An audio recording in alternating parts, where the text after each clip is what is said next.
రేపటి నుంచి మీ ఇద్దరి మధ్య ఏ గొడవ జరిగినా ఆ గొడవ వల్ల నా పరువు పోయినా గుర్తెట్టుకో, నీ బతుకు నా చేతిలో చేతపడి బొమ్మేరో.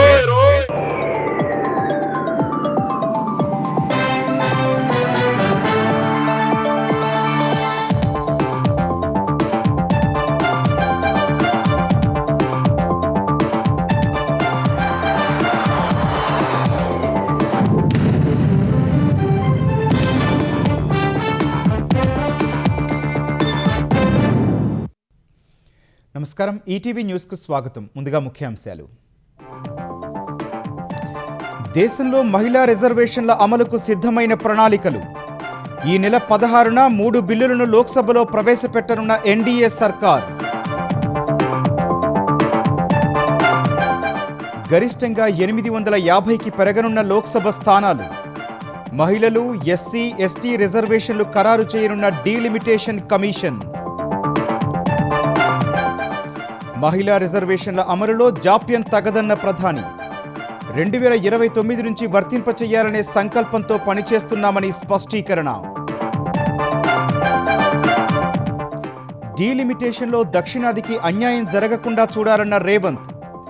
అఖిల పక్షాలతో చర్చించి ముందుకెళ్లాలని ప్రధానికి లేఖ.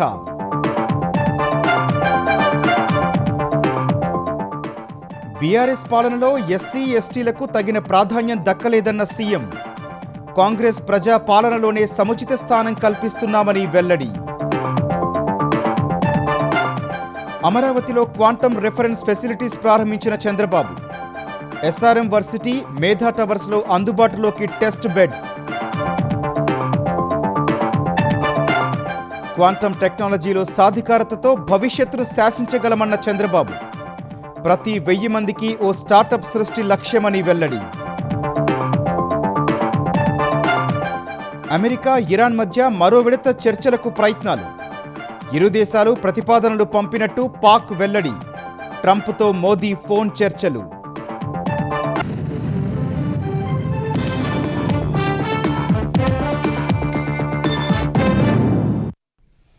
దేశంలో మహిళా రిజర్వేషన్లను అమలు చేసేందుకు కేంద్ర ప్రభుత్వం ప్రణాళికలు సిద్ధం చేసింది.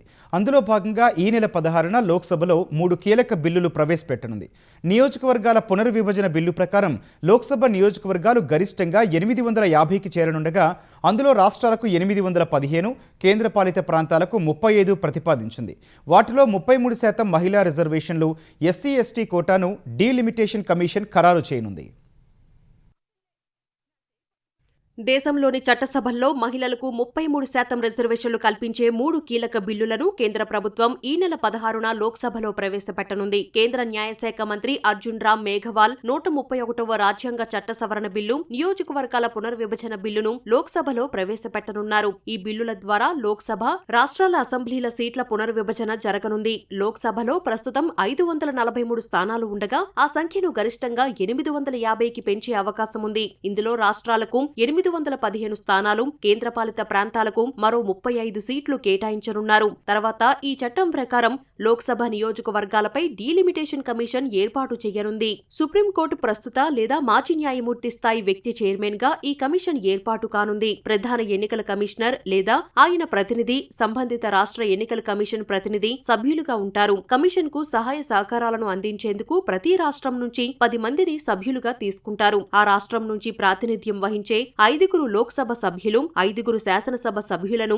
సంబంధిత సభల స్పీకర్లు నామినేట్ చేస్తారు. 2011 జనాభా లెక్కల ప్రకారం లోక్సభ సీట్లు పెంచాలని బిల్లులో కేంద్రం ప్రతిపాదించింది. ఆ గణాంకాల ప్రకారమే ఎస్సీ, ఎస్టీ, మహిళా రిజర్వేషన్లు ఖరారవుతాయన్న కేంద్రం మహిళలకు 33% రిజర్వేషన్ల అంశాన్ని కూడా బిల్లులో చేర్చింది. లోక్సభ, రాష్ట్రాల శాసనసభల్లో వీలైనంత మేరకు 3వ వంతు సీట్లను మహిళలకు కేటాయించేలా కమిషన్ చర్యలు తీసుకుంటుందని కేంద్రం తెలిపింది. ఈ సీట్లలో ఎస్సీ, ఎస్టీ మహిళలకు కూడా రిజర్వేషన్లు ఉంటాయని స్పష్టం చేసింది. రొటేషన్ విధానంలోనే రిజర్వేషన్లు అమలవుతాయని పేర్కొంది. మహిళలకు రిజర్వ్ చేసిన సీట్లను ఆయా రాష్ట్రాలు లేదా కేంద్రపాలిత ప్రాంతాల్లోని నియోజకవర్గాలకు రొటేషన్ పద్ధతిలో కేటాయిస్తారని తెలిపింది. నియోజకవర్గాల పునర్విభజనలో భౌగోళిక సమగ్రత, పరిపాలనా సరిహద్దులు, రవాణా సౌకర్యాలు వంటి అంశాలను డీలిమిటేషన్ కమిషన్ పరిగణలోకి తీసుకుంటుందని కేంద్రం వెల్లడించింది.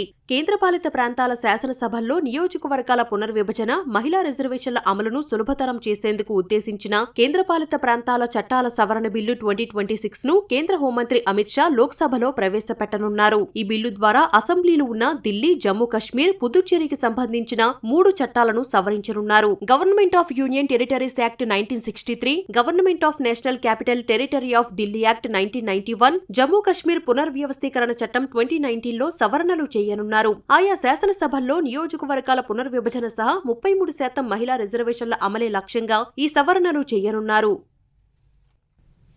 చట్టసభల్లో మహిళలకు 33% రిజర్వేషన్లు అమల్లో జాప్యం జరగడానికి వీల్లేదని ప్రధాని నరేంద్ర మోదీ స్పష్టం చేశారు. ఈ అంశంపై ఈ నెల 16 నుంచి పార్లమెంటులో పూర్తి స్థాయిలో చర్చించి రిజర్వేషన్లు అమలు చేసేందుకు అవసరమైన ప్రక్రియను పూర్తి చేస్తామని దెహ్రాదూన్లో చెప్పారు. ఢిల్లీ దెహ్రాదూన్ ఎకనామిక్ కారిడార్ను ప్రధాని మోదీ ప్రారంభించారు. దీనివల్ల ఈ 2 నగరాల మధ్య ప్రయాణ సమయం 6 గంటల నుంచి సుమారు 3 గంటలకు తగ్గనుంది. 213 కిలోమీటర్ల పొడవైన 6 వరుసల ఎకనామిక్ కారిడార్ను 12,000 కోట్లతో నిర్మించారు. మొదట సహరన్పూర్లో ఎకనామిక్ కారిడార్లో భాగంగా నిర్మించిన ఎలివేటెడ్ సెక్షన్లో వన్యప్రాణుల కారిడార్ను ప్రధాని పరిశీలించారు. సహరన్పూర్, దెహ్రాదూన్ వీధుల్లో రోడ్ షో నిర్వహించారు. దెహ్రాదూన్ సమీపంలోని మాదత్ కాళీ ఆలయంలో ప్రధాని ప్రత్యేక పూజలు నిర్వహించారు. అనంతరం జరిగిన బహిరంగ సభలో పాల్గొన్న ప్రధాని మోదీ ఉమ్మడి పౌర స్మృతిని అమలు చేసిన తొలి రాష్ట్రంగా ఉత్తరాఖండ్ నిలిచిందని కొనియాడారు. మహిళా రిజర్వేషన్ల బిల్లుకు అన్ని పార్టీలు మద్దతిచ్చాయని గుర్తు చేశారు. बहनों बेटियों की सुविधा, सुरक्षा और लोकतंत्र में भागीदारी, ये डबल इंजन सरकार की बहुत बड़ी प्राथमिकता है। 4 दशकों के इंतजार के बाद संसद ने नारी शक्ति वंदन अधिनियम पारित किया था। इससे विधानसभा और लोकसभा में महिलाओं के लिए 33% आरक्षण तय हो गया। सभी दलों ने आगे आकर इस महत्वपूर्ण कानून को समर्थन दिया। अब महिलाओं को ये जो हक मिला है ना, इस हक को लागू करने में देर नहीं होनी चाहिए। 2029 से ही ये लागू हो जाना चाहिए। ये देश की हर बहन बेटी की इच्छा है। मातृशक्ति की इस इच्छा को नमन करते हुए 16 अप्रैल से संसद में विशेष चर्चा तय की गई है। देश की बहनों बेटियों के हक से जुड़े इस काम को सभी राजनीतिक दल मिलकर के सर्वसम्मति से आगे बढ़ाएं, उसको पूरा करें। రాష్ట్రాలతో ఎలాంటి సంప్రదింపులు జరపకుండానే కేంద్రం నియోజకవర్గాల పునర్విభజన చేపడుతోందని తమిళనాడు సీఎం స్టాలిన్ విమర్శించారు. ఇది ప్రజాస్వామ్య స్ఫూర్తికి విరుద్ధమని ఆక్షేపించారు. రాష్ట్రాలతో సంప్రదింపులు జరపకుండానే రాజ్యాంగ సవరణను బలవంతంగా ఆమోదించాలని కేంద్రం భావిస్తోందని పేర్కొన్నారు. ఇది రాష్ట్రాల హక్కులను దెబ్బతీయడమేనని ఆరోపించారు. మొదటి నుంచి డీలిమిటేషన్పై హెచ్చరిస్తున్నప్పటికీ కేంద్రం నుంచి ఎలాంటి స్పందన లేదని దుయ్యబట్టారు. వివిధ పార్టీలతో కలిసి తమ సమస్యలు విన్నవించేందుకు ప్రధాని సమయం కోరామని, అందుకైన సమయం ఇవ్వలేదని ధ్వజమెత్తారు.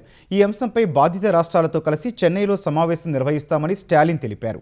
తమిళనాడు ప్రయోజనాలకు భంగం కలిగిన దక్షిణాది రాష్ట్రాల ప్రాతినిధ్యాన్ని తగ్గించే విధంగా డీలిమిటేషన్ జరిగినా పెద్ద ఎత్తున ఆందోళనలు చేపడతామని స్టాలిన్ హెచ్చరించారు.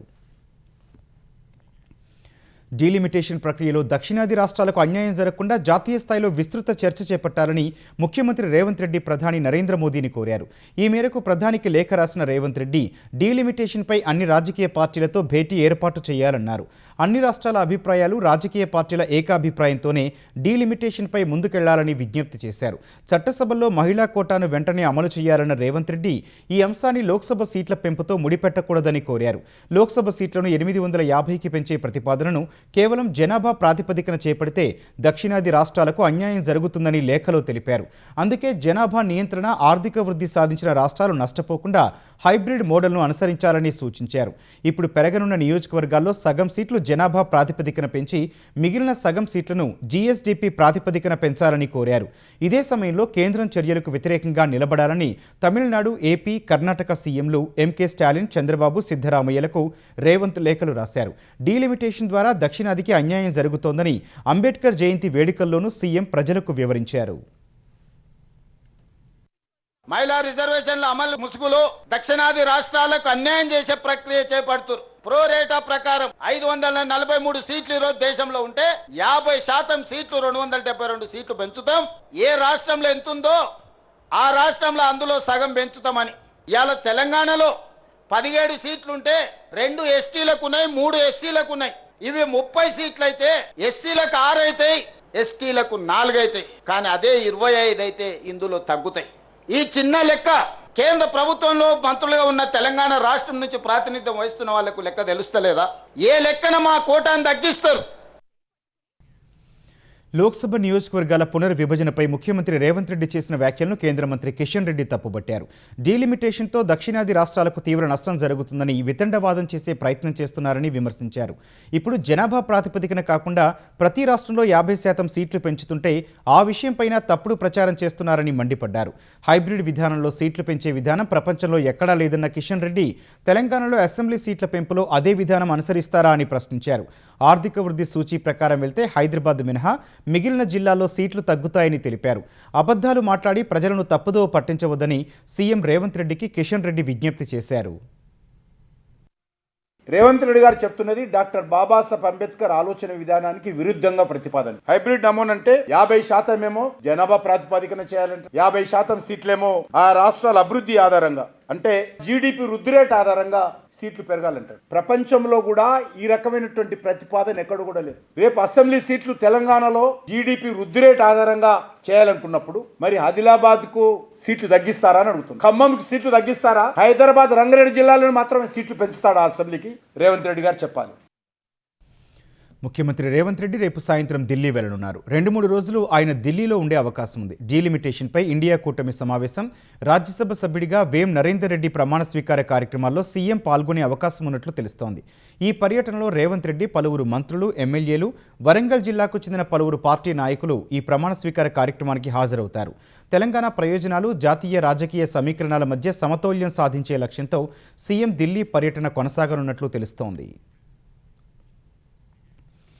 మహిళా రిజర్వేషన్ల చట్ట సవరణకు మద్దతుగా రాజకీయ పార్టీల అధ్యక్షులకు, ఏపీకి చెందిన రాజ్యసభ, లోక్సభ ఎంపీలకు ముఖ్యమంత్రి చంద్రబాబు లేఖ రాశారు.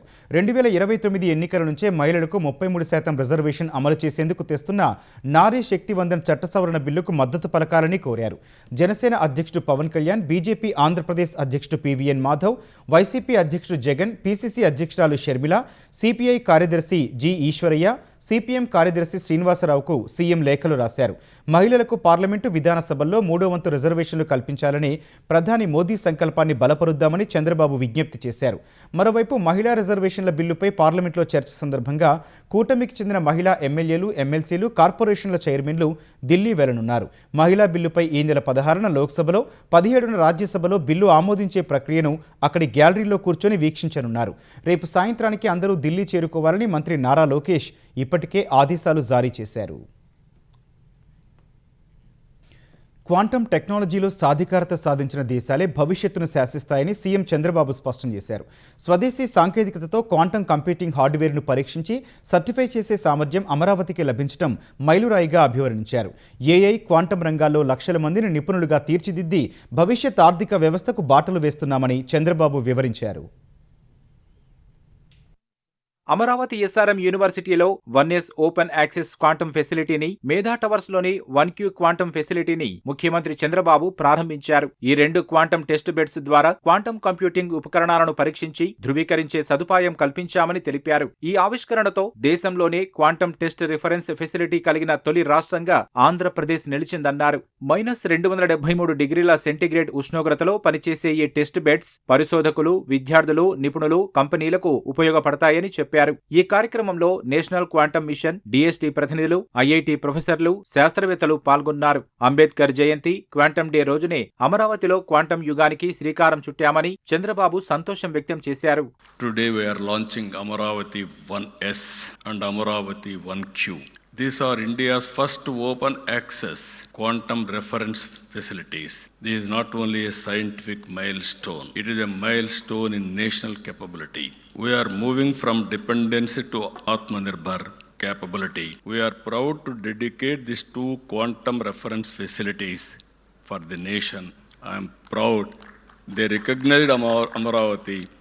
Now we are paying back for the nation by contributing quantum first of its kind in India.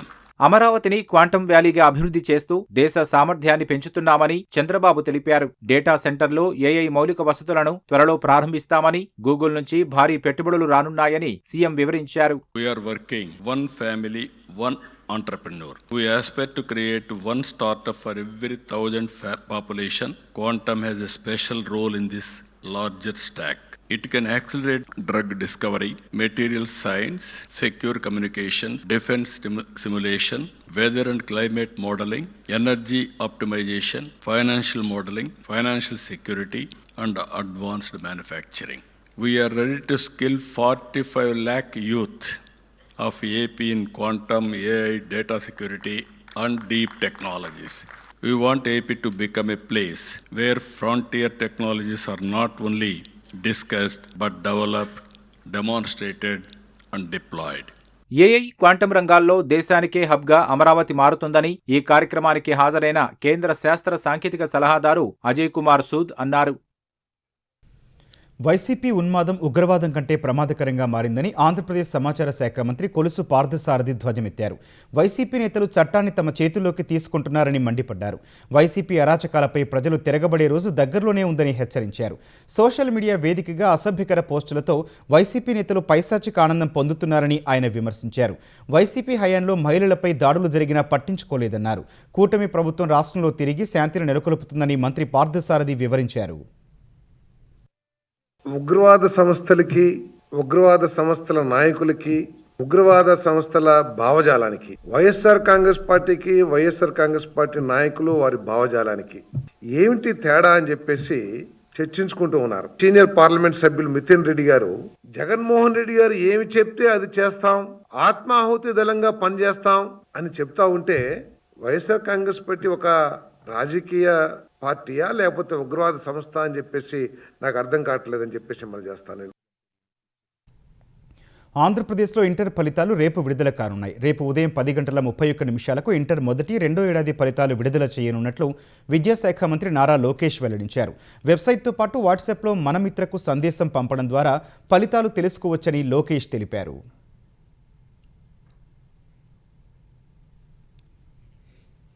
Andhra Pradesh వ్యాప్తంగా మంత్రులు, ప్రజాప్రతినిధులు, అధికారులు అంబేద్కర్కు నివాళులర్పించారు. సమాన అవకాశాలు, హక్కులు అందించి ప్రతి పౌరుడికి రాజ్యాంగ రక్షణ కల్పించిన మహనీయుడు అంబేద్కర్ అని ముఖ్యమంత్రి చంద్రబాబు కొనియాడారు. కుల వివక్షకు గురైన ఉన్నత విద్యను అభ్యసించి అత్యున్నత స్థాయికి ఎదిగిన అంబేద్కర్ ఆదర్శప్రాయులని చంద్రబాబు పేర్కొన్నారు. అంబేద్కర్ జయంతి సందర్భంగా దేశానికి ఆయన అందించిన సేవలను స్మరించుకుందామని మంత్రి లోకేష్ ట్వీట్ చేశారు. మచిలీపట్నం లక్ష్మీ టాకీస్ సెంటర్లో అంబేద్కర్ విగ్రహానికి మంత్రి కొల్లు రవీంద్ర నివాళి అర్పించారు. నంద్యాల పురపాలక సంఘం కార్యాలయంలో అంబేద్కర్ నూతన విగ్రహాన్ని మంత్రి ఫరూక్ ఆవిష్కరించారు. బనగానపల్లిలో అంబేద్కర్ విగ్రహానికి మంత్రి బీసీ జనార్దన్ రెడ్డి పూలమాల వేసి నివాళులర్పించారు. తూర్పుగోదావరి జిల్లా నిడదవోలులో జరిగిన అంబేద్కర్ జయంతి కార్యక్రమంలో మంత్రి కందుల దుర్గేష్ పాల్గొన్నారు. తెలంగాణ వ్యాప్తంగా అంబేద్కర్ జయంతి వేడుకలను ప్రభుత్వ ఆధ్వర్యంలో ఘనంగా నిర్వహించారు. మంత్రులు, ప్రజాప్రతినిధులు, అధికారులు అంబేద్కర్ దేశానికి చేసిన సేవలను గుర్తు చేసుకున్నారు. నెక్లెస్ రోడ్లోని హెచ్ఎండిఏ గ్రౌండ్స్లో అతిపెద్ద అంబేద్కర్ విగ్రహానికి తెలంగాణ ఉప ముఖ్యమంత్రి భట్టి విక్రమార్క, టీపీసీసీ అధ్యక్షుడు మహేష్ కుమార్ గౌడ్ నివాళులర్పించారు. అనంతరం అంబేద్కర్ థీమాటిక్ మ్యూజియాన్ని ప్రారంభించారు. హైదరాబాద్ లోయర్ ట్యాంక్ బండ్ వద్ద అంబేద్కర్ విగ్రహానికి సీఎం రేవంత్ రెడ్డి నివాళులర్పించారు. స్వాతంత్ర్య సాధనలో మహాత్మా గాంధీ పాత్ర ఎంత ఉందో దేశాన్ని అభివృద్ధి పథంలో నడిపించడంలో అంబేద్కర్ పాత్ర అంతే ఉందని ముఖ్యమంత్రి తెలిపారు. అంబేద్కర్ రచించిన ఆర్టికల్ 3 ద్వారానే సోనియా గాంధీ తెలంగాణ రాష్ట్రాన్ని ఏర్పాటు చేశారని గుర్తు చేశారు. గత 10 ఏళ్ల పాలనతో పోలిస్తే తమ ప్రజా ప్రభుత్వంలోనే ఎస్సీ ఎస్టీలకు అధిక ప్రాధాన్యతనిచ్చామని రేవంత్ వివరించారు. తెలంగాణ రాష్ట్రం వచ్చిన మొదటి 10 సంవత్సరాలలో ఆనాడు మంత్రివర్గంలో ఉన్న సంఖ్య ఎంత, ఏ జాతికి ఎంతుండేనో మీరు లెక్కేసుకోండి. ఈ దళితులకు, గిరిజనులకు ఈ రోజు మంత్రివర్గంలో ఉన్న లెక్కెంతనో మీరే లెక్కించి నాకు చెప్పండి. ఇవాళ అసెంబ్లీ స్పీకర్ గా గడ్డం ప్రసాద్ కుమార్ గారు, లేకపోతే మంత్రిగా దామోదర్ రాజనరసింహ గారు, మంత్రులుగా మరో మిత్రుడు అట్లూరు లక్ష్మణ్ గారు, వివేక్ వెంకట్ స్వామి గారు, 4 మంత్రులను, ఒక స్పీకర్ను, అదే విధంగా విప్పులుగా వేముల వీరేశాన్ని, లేకపోతే రామచందర్ నాయకును, ఇవాళ మంత్రివర్గంలో మా సీతక్కను, ఇంతమందికి ప్రాతినిధ్యం ఉమ్మడి రాష్ట్రంలోనైనా వచ్చిందా? మీరు ఒక్కసారి ఆలోచన చెయ్యండి. కాళేశ్వరం ప్రాజెక్టులో భాగంగా ఉన్న మేడిగడ్డ, అన్నారం, సుందిళ్ల ఆనకట్టల పునరుద్ధరణ కసరత్తును తెలంగాణ ప్రభుత్వం వేగవంతం చేస్తోంది. ప్రస్తుతం 3 బ్యారేజీల వద్ద CWPRS, CSMRS ఆధ్వర్యంలో పరీక్షలు నిర్వహిస్తున్నారు. జియోఫిజికల్, జియోటెక్నికల్ సహా భూ సంబంధిత పరీక్షలు చేస్తున్నారు. మే నెల చివరి నుంచి వర్షాలు పడే అవకాశం ఉన్నందున మే 20 నాటికే పరీక్షలకు అవసరమైన నమూనాల సేకరణ ప్రక్రియ పూర్తి చేయాలని చూస్తున్నారు. ఇందుకోసం బ్యారేజీల ఎగువ, దిగువ భాగాల్లో ప్రత్యేక బోర్హోల్స్ చేయాల్సి ఉంటుంది. మొత్తం 3 ఆనకట్టల వద్ద 1000కి పైగా బోర్హోల్స్ వేయాల్సి ఉంటుంది. ఇందుకోసం 100 వరకు పెద్ద పెద్ద రిగ్గులు అవసరమవుతాయి. దేశంలోని ఇతర రాష్ట్రాల నుంచి కూడా అవసరమైన మేరకు రిగ్గులను సమకూర్చుకునేందుకు నీటిపారుదల శాఖ కసరత్తు చేస్తోంది. ఇప్పటి వరకు 30కి పైగా అందుబాటులోకి వచ్చినట్లు తెలుస్తోంది. వర్క్ ఆర్డర్ ఇచ్చి వీలైనంత త్వరగా ఆనకట్టల వద్ద బోర్హోల్స్ వేయాలని ప్రయత్నిస్తోంది. ఆర్టీసీ కార్మికుల సమస్యల పరిష్కారానికి తమ ప్రభుత్వం సానుకూలంగా ఉందని తెలంగాణ రవాణా శాఖ మంత్రి పొన్నం ప్రభాకర్ చెప్పారు. ఖైరతాబాద్లోని రవాణా శాఖ కార్యాలయంలో జరిగిన అరైవ్ అలైవ్ కార్యక్రమం అనంతరం ఆర్టీసీ సమ్మెపై మంత్రి స్పందించారు. బీఆర్ఎస్కు అనుబంధంగా ఉన్న ఆర్టీసీ రిటైర్డ్ ఉద్యోగులు సమ్మెను ప్రేరేపిస్తున్నారని ఆయన ఆరోపించారు. వారి ప్రలోభాలకు గురికాకుండా జేఏసీ తమతో మాట్లాడి సమస్యలను సామరస్యంగా పరిష్కరించుకోవాలని మంత్రి సూచించారు. ఈవీ బస్సుల వల్ల ఆర్టీసీలో ఏ ఒక్క ఉద్యోగం పోదని తాను గ్యారంటీ ఇస్తున్నానని మంత్రి పొన్నం చెప్పారు. పాకిస్తాన్లో జరిగిన అమెరికా, ఇరాన్ చర్చలు విఫలమైనప్పటికీ దౌత్య ప్రయత్నాలు కొనసాగుతున్నాయి. ఈ వారాంతంలోనే మళ్లీ ఇస్లామాబాద్ వేదికగా ఇరు దేశాల మధ్య 2వ విడత శాంతి చర్చలు జరిగే అవకాశాలు కనిపిస్తున్నాయి. ఇందుకోసం అమెరికా, ఇరాన్కు ప్రతిపాదనలు పంపినట్టు పాకిస్తాన్ తెలిపింది. మరోవైపు ఇరాన్ ఓడరేవుల దిగ్బంధనాన్ని అమెరికా కొనసాగిస్తోంది. అమెరికా, ఇరాన్ మధ్య మరో విడత శాంతి చర్చలకు దౌత్యపరమైన ప్రయత్నాలు ముమ్మరంగా సాగుతున్నాయి. త్వరలోనే మళ్లీ ఇస్లామాబాద్ వేదికగా 2వ విడత చర్చల కోసం పాకిస్తాన్ తీవ్రంగా యత్నిస్తోంది. ఈ వారాంతంలోనే ఇరు దేశాల ప్రతినిధులు మళ్లీ ఒకే వేదికపైకి రానున్నట్లు తెలుస్తోంది. 2వ విడత చర్చలకు సంబంధించి తాము ఇరాన్ను సంప్రదించామని, వారి నుంచి సానుకూల స్పందన వచ్చిందని పాకిస్తాన్ ప్రభుత్వ సీనియర్ అధికారి ఒకరు వెల్లడించారు. ఇరాన్, అమెరికాకు ప్రతిపాదనలు పంపామని, తేదీ ఇంకా ఖరారు కానప్పటికీ ఈ వారాంతంలోనే సమావేశం ఉండొచ్చని దౌత్య వర్గాలు చెబుతున్నాయి. చర్చలకు వేదికగా స్విట్జర్లాండ్లోని జెనీవాను కూడా అమెరికా పరిశీలిస్తున్నట్లు తెలుస్తోంది. ఇస్లామాబాద్లో జరిగిన తొలి విడత చర్చలు విఫలమైన వేళ రెండో భేటీపై ఉత్కంఠ నెలకొంది. ప్రస్తుతం ఇరు దేశాల మధ్య ఉన్న 2 వారాల కాల్పుల విరమణ ఏప్రిల్ 22న ముగియనుండగా మరో 45 రోజులు ఒప్పందాన్ని పొడిగించాలని ఇరు పక్షాలను పాక్ కోరింది. కాల్పుల విరమణ గడువు ముగిసేలోపే 2వ విడత చర్చలు జరిగేలా మధ్యవర్తులు ఇరుపక్షాలకు సందేశాలను చేరవేస్తున్నారు. Iran ఓడరేవుల దిగ్బంధనాన్ని America కొనసాగిస్తోంది. ఈ కారణంగా ఇరాన్ రోజుకు సుమారు $435 మిలియన్ అంటే 4081 కోట్లు నష్టపోతున్నట్లు వాల్ స్ట్రీట్ జర్నల్ నివేదిక తెలిపింది. ఈ దిగ్బంధంతో ముడి చమురు, పెట్రోకెమికల్ ఎగుమతులు ఆగిపోవటం వల్లే 276 మిలియన్లు నష్టం రానుంది. ఇరాన్ రోజుకు 1.5 మిలియన్ బ్యారెల్స్ చమురును బ్యారెల్ ధర $87 చొప్పున ఎగుమతి చేస్తుందనే అంచనాతో ఈ లెక్కలు వేశారు. మరోవైపు ఇరాన్కు నగదు ప్రవాహాన్ని అడ్డుకోవడం ద్వారా ఆ దేశంపై ఒత్తిడి పెంచడమే లక్ష్యమని అమెరికా చెబుతోంది. మరోవైపు ప్రపంచంలోని అత్యంత రద్దీగా ఉండే హార్మోజ్ జలసంధిలో ట్రాఫిక్ ను నియంత్రించడం అమెరికా నౌకాదళానికి పెద్ద సవాలేనని నిపుణులంటున్నారు. ఈ యుద్ధం కారణంగా ఇరాన్ భారీగా నష్టపోయింది. ప్రాథమిక అంచనా ప్రకారం $270 బిలియన్ మేర నష్టం వాటిల్లినట్లు ఇరాన్ తెలిపింది. భారత కరెన్సీలో ఇది 25 లక్షల కోట్లకు పైనే ఉంటుంది. ఇది కేవలం ప్రాథమిక అంచనా మాత్రమేనని, తుది లెక్కలు వస్తే చాలా ఎక్కువే ఉంటుందని తెలిసింది. ఇస్లామాబాద్ చర్చల్లో ఈ విషయాన్ని చెప్పినట్లు ఇరాన్ తెలిపింది. దాడులకు బాధ్యులైన దేశాల నుంచి యుద్ధ పరిహారాన్ని తప్పకుండా కోరతామని పేర్కొంది. అమెరికా, ఇరాన్ మధ్య శాంతి చర్చల కోసం ప్రయత్నాలు జరుగుతున్న వేళ ప్రధాని నరేంద్ర మోదీ అగ్రరాజ్యాధినేత డొనాల్డ్ ట్రంప్తో ఫోన్లో మాట్లాడారు. సుమారు 40 నిమిషాలు ట్రంప్తో పలు అంశాలపై చర్చించారు. పశ్చిమాసియాలో పరిస్థితులపై మోదీ మాట్లాడారు. అమెరికా, ఇరాన్ కాల్పుల విరమణ తర్వాత ట్రంప్తో మోదీ ఫోన్లో మాట్లాడటం ఇదే తొలిసారి. మరోవైపు భారత్, అమెరికా మధ్య ద్వైపాక్షిక బంధం అత్యంత పటిష్టంగా ఉందని భారత్లో అమెరికా రాయబారి సెర్గియో గోర్ స్పష్టం చేశారు. ఇరు దేశాల మధ్య వ్యూహాత్మక భాగస్వామ్యం మరింత బలపడుతోందని ఆయన పేర్కొన్నారు. ప్రజాస్వామ్య విలువల ఆధారంగా ఏర్పడ్డ ఈ బంధం రానున్న రోజుల్లో మరింత బలపడుతుందని ఆశాభావం వ్యక్తం చేశారు. భవిష్యత్తులో కూడా ఇరు దేశాలు పరస్పరం సహకరించుకుంటూ ముందుకెళ్తాయని సెర్గియో గోర్ పేర్కొన్నారు. విద్వేషంతో నిండిన బీజేపీ, ఆర్ఎస్ఎస్ ఆలోచనలు దేశ రాజ్యాంగాన్ని ధ్వంసం చేస్తున్నాయని లోక్సభ ప్రతిపక్ష నేత రాహుల్ గాంధీ ఆరోపించారు. కాషాయ పార్టీ ఓట్ల దొంగతనానికి పాల్పడుతోందని ఆరోపించారు. బంగాల్లోని ఉత్తర దినోజ్పూర్ జిల్లాలో ఎన్నికల ప్రచారంలో పాల్గొన్న రాహుల్ బీజేపీ ప్రజాస్వామ్యాన్ని నాశనం చేస్తోందని ధ్వజమెత్తారు. బంగాల్లో బీజేపీ ఓటు చోరీ చేసేందుకు సీఎం మమతా బెనర్జీ నేతృత్వంలోని తృణమూల్ కాంగ్రెస్ ప్రభుత్వమే అవకాశం ఇచ్చిందని దుయ్యబట్టారు. బీహార్ ముఖ్యమంత్రిగా బీజేపీ నాయకుడు సామ్రాట్ చౌదరి రేపు ప్రమాణ స్వీకారం చేయనున్నారు.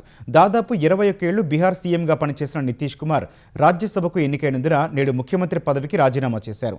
తర్వాత పట్నాలోని పార్టీ ప్రధాన కార్యాలయంలో బీజేపీ శాసనసభాపక్ష సమావేశమైంది. ఉప ముఖ్యమంత్రి సామ్రాట్ చౌదరిని బీజేపీ ఎమ్మెల్యేలు శాసనసభాపక్ష నేతగా ఏకగ్రీవంగా ఎన్నుకున్నారు. 243 అసెంబ్లీ స్థానాలున్న బీహార్లో ఎన్డీఏకు 202 మంది సభ్యుల బలం ఉంది. అందులో 89 మంది ఎమ్మెల్యేలతో బీజేపీ అతిపెద్ద పార్టీగా కొనసాగుతోంది. 57 ఏళ్ల సామ్రాట్ చౌదరి ఎన్డీఏ శాసనసభ పక్ష నేతగా ఎన్నికైన తర్వాత రేపు ముఖ్యమంత్రిగా ప్రమాణ స్వీకారం చేయనున్నారు. ఆర్జేడీలో చేరి రాజకీయ జీవితం ప్రారంభించి ఆయన 2014లో జేడీయూలో చేరారు. 2018లో కాషాయ కండువా కప్పుకున్నారు.